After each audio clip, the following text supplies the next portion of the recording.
प्रश्न. पशुपक्ष्यांना असते अवगत जगण्याची ही कला, माणसाला का जमत नाही प्रश्न पडतो मला. चिमणी कधी म्हणत नाही हवा मोरासारखा पिसारा, गाय काळजी करत नाही मिळेल का मला चारा. कोकिळ कधी म्हणत नाही काळा का माझा रंग, तो तर आनंदाने गाण्यात असतो दंग. बैल कधी म्हणत नाही मीच का राबू, कावळा कधी विचारतो का वापरू कोणता साबू.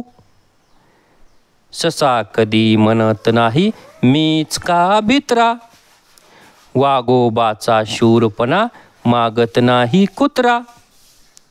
जो तो जगतो आनंदाने नाही कसली चिंता, माणसाच्याच मनात असतो विचारांचा गुंता.